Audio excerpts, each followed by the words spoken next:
Lesson 4.4, Factoring Polynomials. Our essential question, how do you factor polynomials? There are 3 problems left on the page for you to do for independent practice, so let's go ahead and take a closer look at those. We're being asked to factor this completely. The very first thing you should always look for is the GCF. Is there a number that all 4 of these terms share? Yes, they can all be divided by 5.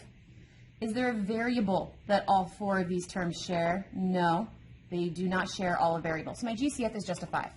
So I'm going to divide everybody by a 5. So what do I have left over? I have p to the 3rd plus p minus p squared minus 1. So now that I see that there are 4 terms, we need to factor using the area model. So here is my area model. Remember, the highest exponent goes in the top left. The smallest exponent always goes in the bottom right.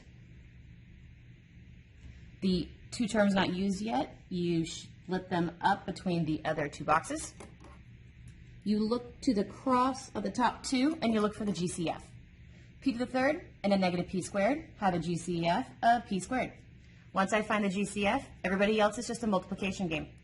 P squared times p gives me p to the 3rd. P squared times a negative 1 gives me negative p squared. Negative 1 times 1 gives me a negative 1.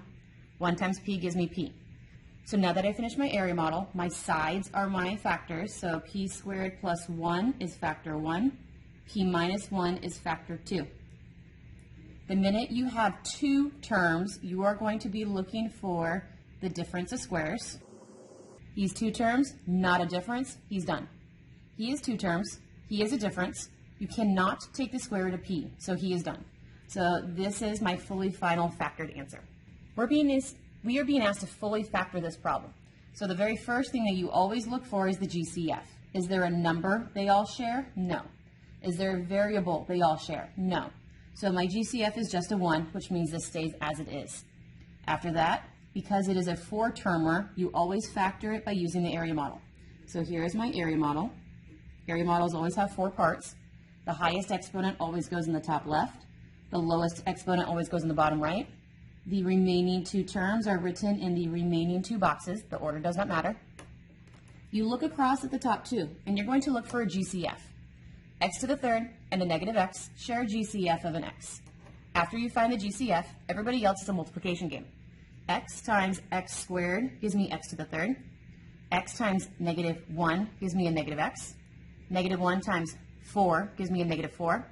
4 times x squared gave me the 4x squared. So we're finally factored. Side 1 is factor 1, so x plus 4.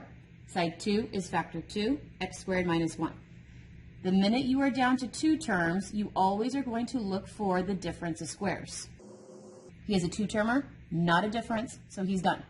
He is a 2-termer, he is a difference. I can take the square root of the front, and I can take the square root of the back, which means I can do the difference of squares on him. So our first parenthesis was done. He's going to stay as is. The second parenthesis needs to be factored. Because we're using difference of squares, the first parenthesis plus, the second parenthesis minus. The square root of the front is x, so my fronts are x. The square root of the backs are 1s, so my backs are 1s. Double check again. You already said he was done, so he's done. He is a 2-termer. He is not a difference, so you cannot do the difference of squares on him. He is a 2-termer. He is a difference. I can square root the back. You cannot square root x, so you cannot do the difference of squares on him, so he is done.